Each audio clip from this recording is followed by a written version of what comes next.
Hello, this is Jean Marie Ward for Buzzy Mag. With me today is writer, editor, singer, radio personality, and all-around great performer, Ellen Kushner. Welcome, Ellen. Thank you. So much of your career on radio and performance and writing has involved works that don't quite fit in one category or genre. That certainly applies to your first fantasy novel, Swordspoint. Which came first, your interest in genre-bending art or writing a fantasy without magic? I had no intention of doing anything other than telling the story I wanted to tell. And about halfway into it I realized, oh my God, this fits no category known to man.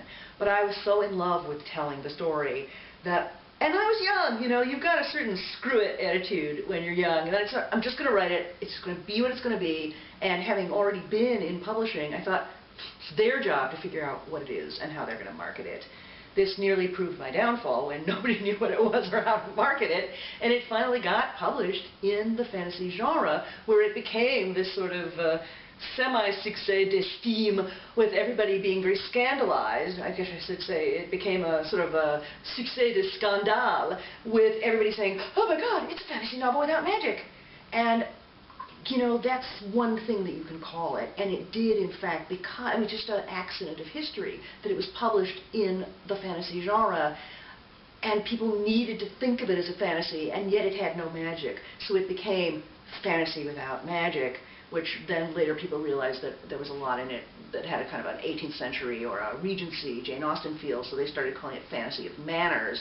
So it was one of the first that spawned what then became a kind of recognizable genre of fantasy, but something that certainly didn't exist before the late 80s when it was published. So in other words, I didn't do it on purpose, I swear I didn't, but I was just a lucky accident of history that placed Swordspoint and its sequels where they are.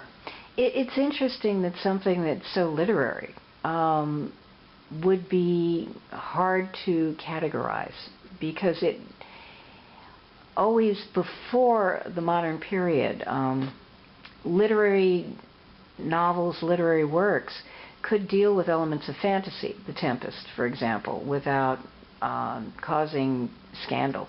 Oh, sure. No. I mean, the fantasy genre as a commercial genre happened because of J.R.R. Tolkien. Mm-hmm. Absolutely.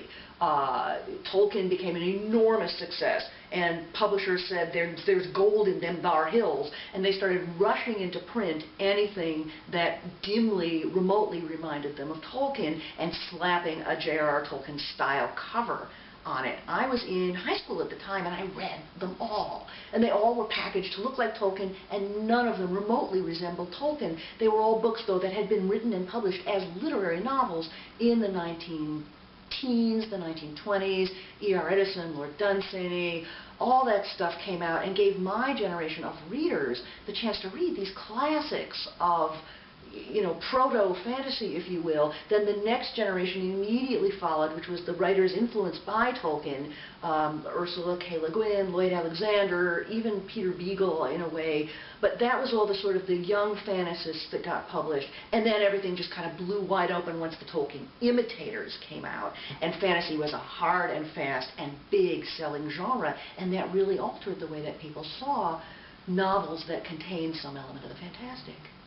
What prompted you to return to the world of Riverside so many years later to tell the tale of Alex Neese in Privilege of the Sword? Well, the sad truth is I'm a very slow writer.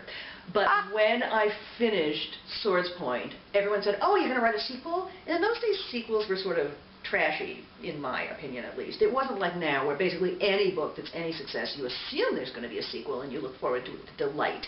At that time, to me, writing sequels felt like it locked you severely into a certain style of genre. So I said, no, I'm not going to write a sequel. Everyone died of diphtheria. I'm sorry. They're all dead. And the next novel that I wrote then was a very different novel, yes, which was this folklore-based Thomas the Rhymer. But I love my characters, I love my city, and I simply missed them.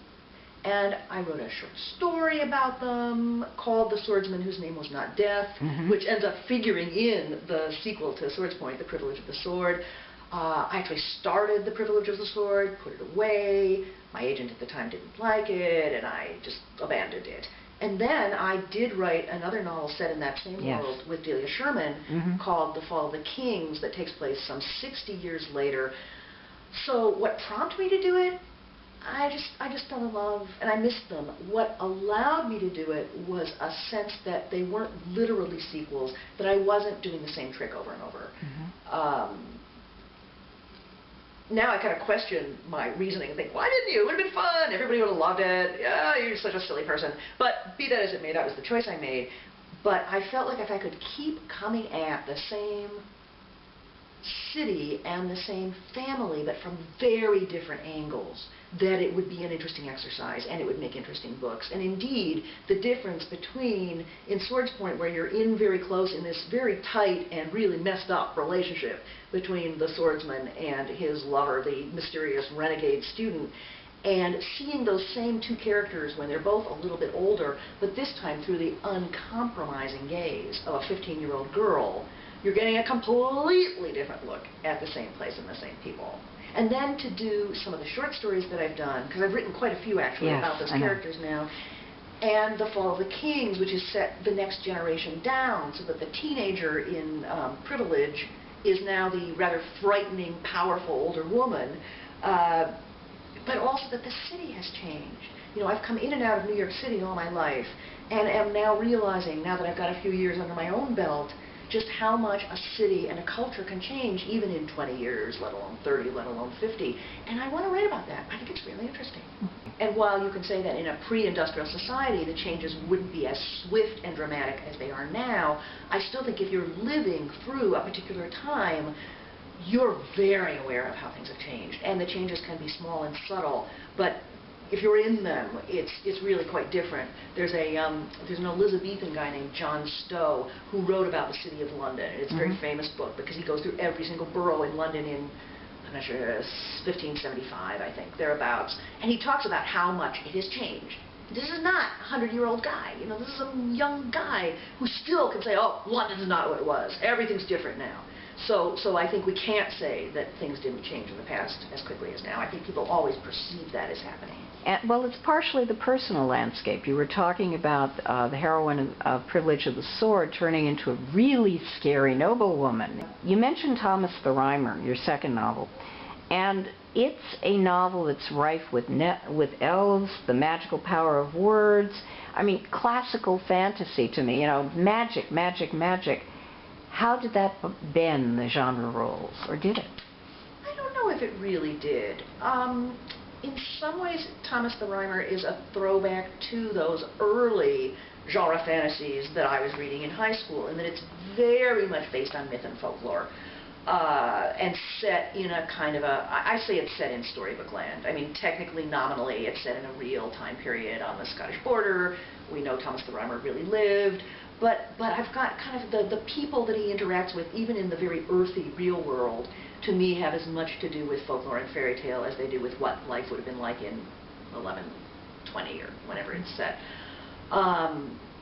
And I was just, you know, scratching another itch, following another enthusiasm, which I just happen to have. I feel very lucky that I can have a career where I get to follow more than one passion, more than one enthusiasm.